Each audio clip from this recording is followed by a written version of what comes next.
महाराष्ट्राच्या जनतेसाठी साकडं घालत आहेत आणि आजचं मानाचं वारकरी दाम्पत्य श्री व सौ माने हे सर्व मिळून आपल्या विठुरायाची आरती करत आहेत।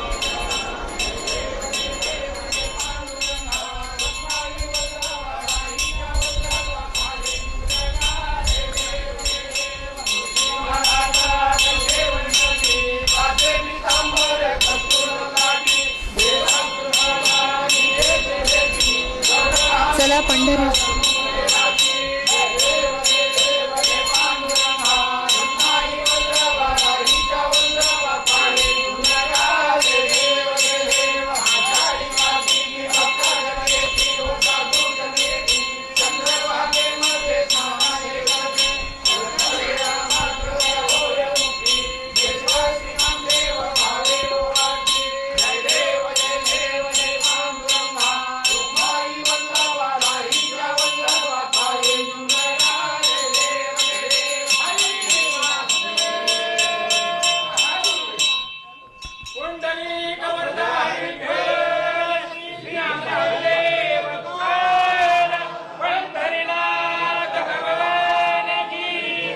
मला आनंद आहे की मागच्या काळामध्ये मंदिराचं काम आपण सुरू केलं होतं। आता बहुतांश काम हे पूर्ण होत आलेलं आहे। आता परिसराचं काम सुरू करायचं आहे। सर्व भाविकांना आणि व्यावसायिकांना आणि नागरिकांना माझी विनंती आहे, आपल्या पांडुरंगाचं दर्शन घेण्याकरता लाखो लोक येतात। एवढ्याच्या जागेमध्ये पांडुरंगाच्या कृपेनेच ते दर्शन घेतात। कोण कसा येतो आणि कसा जातो हे पांडुरंगच पाहतात। पण आता ही वाढती सगळी भक्तांची मंडळी पाहिल्यानंतर या ठिकाणी आता मोठी जागा तयार करणं गरजेचं आहे आणि यावर्षी ते काम आपल्याला सुरू करायचं आहे। मी पुन्हा एकदा पांडुरंगाच्या साक्षीनं सांगतो, कोणावरही अन्याय होणार नाही। सर्वांचं योग्य पुनर्वसन करू, सर्वांना उत्तमात उत्तम सोयी देऊ। जे व्यावसायिक आहेत त्यांचा व्यवसाय दुपटीने वाढेल, जे नागरिक आहेत त्यांना घरं मिळतील, किरायेदार आहेत त्यांची व्यवस्था होईल, त्यांनाही काही ना काही त्या ठिकाणी मिळेल। अशा पद्धतीनं याची रचना करण्यात आली आहे आणि मला विश्वास आहे की पुढच्या 2-2.5 वर्षामध्ये या कॉरिडॉरचं काम या ठिकाणी पूर्ण झाल्यानंतर कितीही भाविक आले तरी अतिशय उत्तम व्यवस्था या ठिकाणी असेल। चंद्रभागेचं पाणी हे स्वच्छ असेल। याही वेळी पालकमंत्र्यांनी वाळवंटामध्ये अतिशय सुंदर व्यवस्था केल्यामुळे तिथला कचरा गेला, तिथली विष्ठा गेली, तिथल्या सगळ्या घाणीचं साम्राज्य हे पूर्णपणे गेलं आणि अतिशय सुंदर जो आपण अभंगांमध्ये ऐकलेला वाळवंट आहे तो वाळवंट आपल्याला पुन्हा एकदा पाहायला मिळतोय। मला विश्वास आहे की आम्ही सगळे लोक ही जी सेवा करतो ही सेवा विठ्ठल स्वीकारतील आणि त्यांचा आशीर्वाद आपल्या सर्वांना सदैव मिळेल अशीच आज या निमित्ताने त्यांच्या चरणी प्रार्थना करतो। मित्रांनो, पंढरपूरच्या चंद्रभागेच्या तीरावर आज एक असा क्षण घडला जो वर्षातून एकदाच येतो। आषाढी एकादशीची पहाट उजाडली आणि विठुरायाच्या गाभाऱ्यात महाराष्ट्राचे मुख्यमंत्री देवेंद्र फडणवीस आणि त्यांच्या पत्नी अमृता फडणवीस हात जोडून उभे राहिले। ही पूजा फक्त एका मुख्यमंत्र्याची नव्हती मित्रांनो, ही पूजा होती संपूर्ण महाराष्ट्राच्या कोट्यावधी वारकऱ्यांच्या वतीने, जगभर पसरलेल्या पांडुरंगाच्या भक्तांच्या वतीने। आणि याच पूजेनंतर मुख्यमंत्र्यांनी जे मनोगत व्यक्त केलं, जे काही त्यांच्या मनातल्या भावना आहेत त्या व्यक्त केल्या, त्यात विठ्ठलाकडे नेमकं काय साकडं घातलं गेलं, कोणती कबुली दिली गेली आणि तेच आज आपण उलगडून बघणार आहोत। जय हरी मित्रांनो, मी आपल्या सर्वांचाच मित्र अक्षय ताटेने, आपण बघतायत सत्य पे सत्ता। प्रश्न तुमचे, आवाज आमचा। आज संपूर्ण महाराष्ट्रात भक्तिमय वातावरण आहे। मुख्यमंत्र्यांनी आपल्या भाषणाची सुरुवात केली ती छत्रपती शिवाजी महाराजांना मुजरा करून आणि डॉक्टर बाबासाहेब आंबेडकरांना वंदन करून, आणि मग त्यांनी थेट विठुरायाकडे मोर्चा वळवला।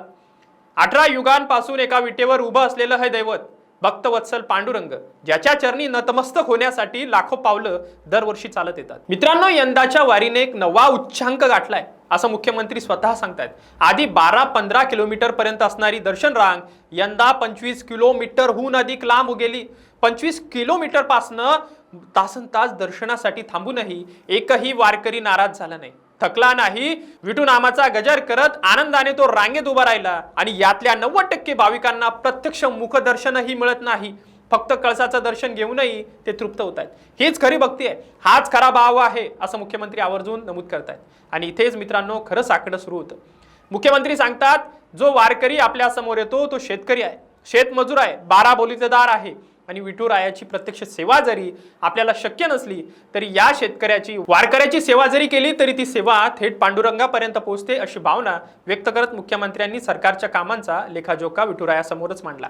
56 लाख शेतकऱ्यांची कर्जमाफी, शेतकऱ्यांना मोफत वीज आणि तब्बल 48,000 कोटी रुपयांची जुनी थकीत वीज बिलं माफ ही आकडेवारी मुख्यमंत्र्यांनी स्वतःच्या तोंडून पांडुरंगाच्या साक्षीने सादर केली. शेतकरी समाधानाने विठुरायाकडे यावा हाच त्यामागचा हेतू असल्याचंही ते म्हणाले. पुढे मुख्यमंत्र्यांनी मंदिर परिसर विकासाबाबतही भाष्य केलं. मंदिराचं बांधकाम जवळपास पूर्णत्वास आलंय आणि आता परिसराचं कॉरिडॉरचं काम हाती घेतलं जाणार आहे. आणि इथेच मुख्यमंत्र्यांनी विठुरायाच्या साक्षीनेच एक स्पष्ट शब्द दिला, कोणावरही अन्याय होणार नाही. व्यावसायिकांचा व्यवसाय दुप्पट वाढेल, नागरिकांना हक्काची घरं मिळतील, भाडेकरूंची ही योग्य व्यवस्था केली जाईल असं आश्वासन त्यांनी जाहीरपणे दिलंय. पुढच्या 2.5 वर्षात हे कॉरिडॉरचं काम पूर्ण होईल असा विश्वासही त्यांनी व्यक्त केलाय. चंद्रभागेच्या स्वच्छतेचाही उल्लेख मुख्यमंत्र्यांनी आवर्जून केलाय. पालकमंत्र्यांच्या प्रयत्नांमुळे यंदा वाळवंटातला कचरा हटलाय. अभंगांमध्ये वर्णन केलेलं ते निर्मळ वाळवंट पुन्हा एकदा भाविकांना अनुभवायला मिळालंय असं समाधान त्यांनी बोलून दाखवलं. आणि शेवटी मित्रांनो, मुख्यमंत्र्यांनी एक भावनिक कबुलीही दिली. ही पूजा माझी वैयक्तिक नाही, ही पूजा संपूर्ण महाराष्ट्राच्या जनतेच्या वतीनं, जगभरातल्या पांडुरंग भक्ताच्या वतीनं मी केली आहे. निर्मल दिंडीच्या आयोजकांचे आभार मानत आणि गणनाथ महाराज जवसेकर यांनी मांडलेल्या मागण्यांवर कार्यवाही करण्याचं आश्वासन सुद्धा त्यांनी दिलंय.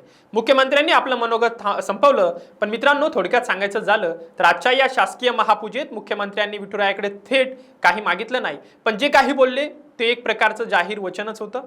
शेतकऱ्यांचं कल्याण, मंदिर परिसराचा न्याय विकास आणि वारकऱ्यांची अखंड सेवा हीच त्यांची शब्दरूपी पूजा होती.